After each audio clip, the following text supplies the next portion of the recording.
Hello, everyone. Today we are joined by Salma AlRashid. Salma is the Chief Advocacy Officer at Alnahda Society for Women in Saudi Arabia. Salma is also the head of the delegation for Women 20, W20, a G20 engagement group established in 2015 and was the Sherpa for W20 Saudi Arabia in 2020. Selma graduated from the University of Geneva with a Certificate of Advanced Studies in Modern Nonprofit Management. Selma, thank you for joining us today. Thank you, Dr. Saeeda. It's a pleasure to be with you. Thank you for having me. Selma, such a fascinating background. Tell us a little bit about how you started and how you ended up where you are and what guided your journey along the way. Well, it's not a, I wish it was a straight line. It's a more of a scribble, of a many scribbles that intertwined, and then I found my way, and I'm still discovering every day of where I want to go next. I started when I came back from the US in early 2000s to Saudi, and I was trying to understand what do I do? I mean, Saudi in 2001, 2002 was very different than it is today.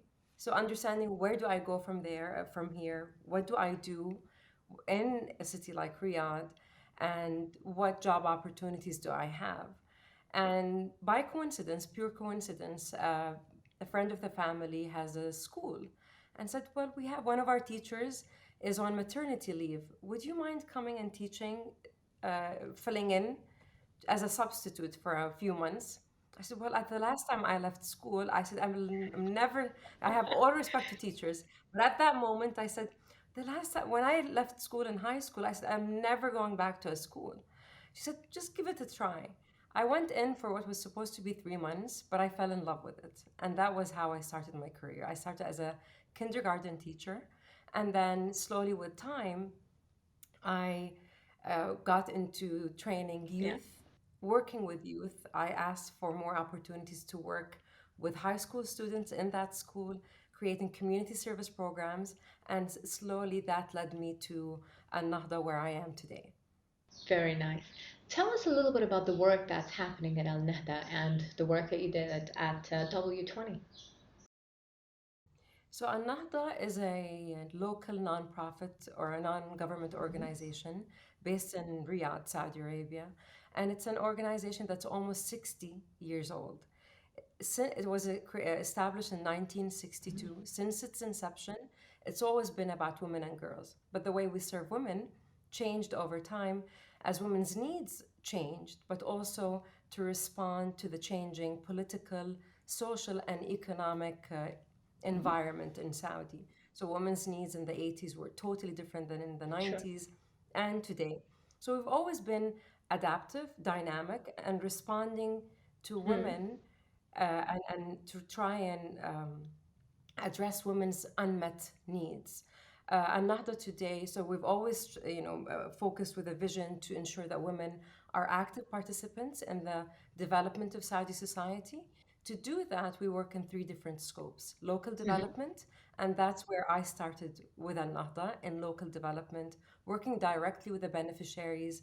And that's where our fingers on the pulse. We know the realities of women, and not only any women, but really women who come from the lowest socioeconomic Hmm. backgrounds and those who need a lot of support to be able to, um, you know, uh, find Hmm. their selves and be financially Sure. independent. The second scope is research and analysis, and that's where we understand the impact. We measure the impact of our projects. We issue policy papers and index to measure equal opportunities between men Yeah. and women.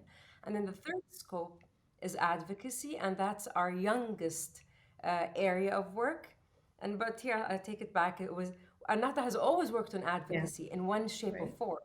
But in our region and in this part of the world, the way we do advocacy is a bit different than the way advocacy looks around the Mhm. world. So Anat has always been advocating for women and women's rights, but the way we did it differed, and it was never as a standalone unit intentionally working on advocacy until recently, where we established the advocacy unit and through that advocacy unit, we will work with decision makers at the local level to really address the policy and uh,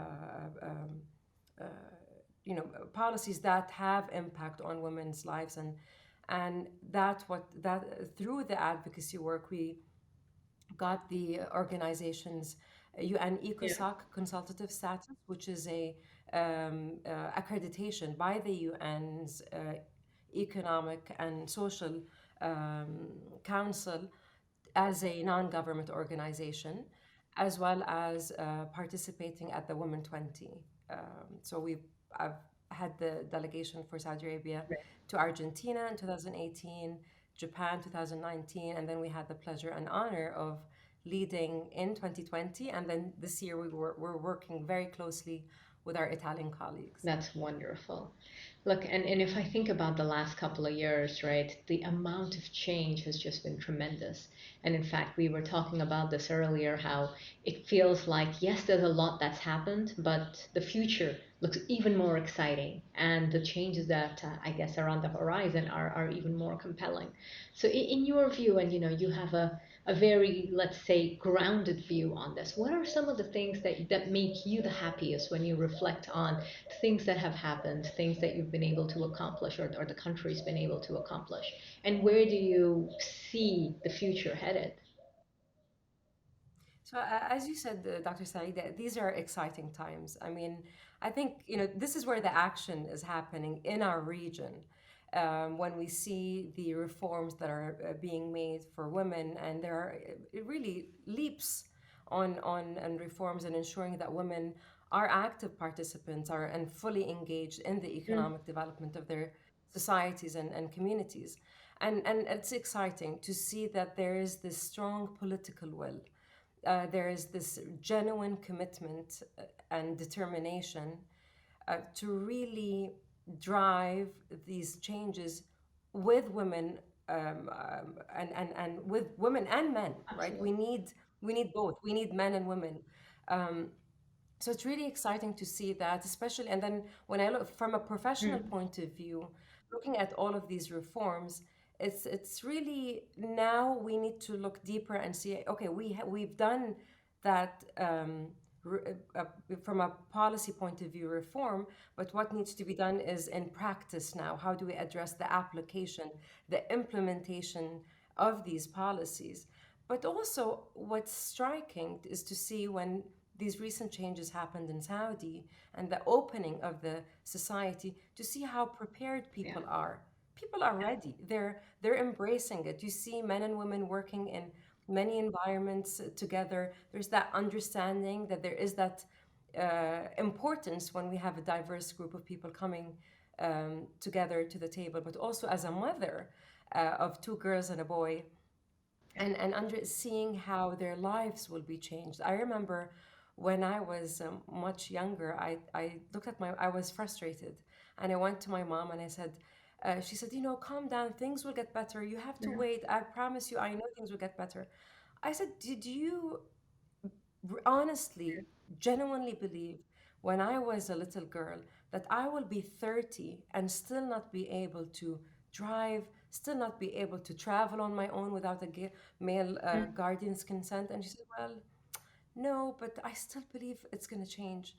And to be able yeah. to tell them the story that, there are so many things Yeah. that we're taking for granted today were not possible only a few Yeah. years ago. Um, and not only do we just remove these, no, we need more women. What else can we do to ensure that women, are fully participating Yeah. in public and private life? Absolutely. And look, I think anywhere in the world, this is a journey, this is a change. And we all go through this at our own respective rates and our respective pace. And I think what's important is exactly as you said, that we keep going forward, we keep making the change happen, we make it a reality. Yes, perhaps some countries are further along than other countries, but the reality is it doesn't matter. because every situation is so specific, every society, and this is so contextual that if you don't move at the right pace, then frankly it can cause a lot more disruption than frankly deliver results. So yeah, Absolutely, and that's what we always. I mean, and personally, I am conscious of that every yeah, single day. Of what you mentioned on the context that we work in. What works in one place does not necessarily work in another yeah, place, and it's really important to keep that in mind and to understand the whole community. We're not even. I mean, women are not a no, homogeneous group. Saudi is not one group, it's a diverse yes, country. And how do we ensure that when these changes happen, how do we truly ensure that we leave no one behind? That we're really actively listening to those who are on the other side, yeah, those who might be hesitant for one reason or the other of joining, and what's holding them back, and how can we address that? And at the end of the day, give everyone the yeah, choice. They can choose to be a yeah, stay-at-home mom. They can choose to be juggling a number of yeah. jobs. They can choose when and what to do, but give them that choice. Couldn't agree more. At the end of the day, that is what is important. What you choose to do. Yeah, It's not that the choice needs to be absolutely. made for you. Couldn't agree. Yeah. Very interesting what you do. I'm curious, given everything that's going on in the world with the pandemic, how has that impacted the work that you've been doing specifically? I mean, G20 last year was at the end of the year, right in the middle of the pandemic. How did that shape and impact a lot of what you've done, and how do you foresee that impacting the future? Well, Dr. Saida, I'll tell you, Mhm. I mean, we went through I personally went through the whole 5 cycles of grief. I mean, in the beginning, there was that shock. I couldn't believe that, no, we had so much planned, and we've been planning since 2019 or maybe a little bit Yeah, before that. And then when the pandemic hit March, and now we're almost at actually the anniversary of me working from home, and I think a lot of people around the world working from home. It was actually this past weekend, the anniversary of me staying at home. And I remember, we had to shift. We had to understand, this is the reality. What do we do now? How do we engage with people around the world, and also at the local level, through a screen? And especially when you're talking about advocacy and advocacy in our part of the world. How do you advocate? It's all about the coffee before the yeah, meeting. It's meeting someone in the hallway. yeah, It's that conversation is running into yeah, someone. How do you do it now when you have to be so intentional at everything? Everything has to be yeah, planned, and you don't have a lot of visibility on what's going on. So you send out a letter, an open letter, you send out a policy brief, but you try to follow up, but then what happens? It was challenging at the beginning to really understand how do we shift and how do we pivot the work and adjust the work we mm, do. But I must say that I had the privilege and really pleasure of working with a great group of people who made it possible. We had the technology, we had everything at our hands, working under the leadership of Dr. mhm, Threya Abeid, who is a pioneer and an inspiration to all Arab women at the international level. And having her yeah, guidance was really key. But also working with our colleagues, the W20 delegates, who many of them have become dear friends over the very years. nice. And how do we and that's the power of women when women come together, right? Is how do we use the positions of all these women across the G20 to Yeah, really push our agenda forward. So I was talking earlier to your colleagues and saying, we're testing the yeah, system, and I said, you know, we've managed to run a G20 summit, a yeah, virtual G20 summit, and a virtual Women 20 summit. yeah, So I think everything is possible today. COVID hit the accelerate button on everything. But also, we do recognize how it disrupted lives. People lost their lives, people lost their yeah, jobs, and our heart goes out to yeah, them. We know it's really difficult for women, especially women being in the front line, women who have caring responsibilities.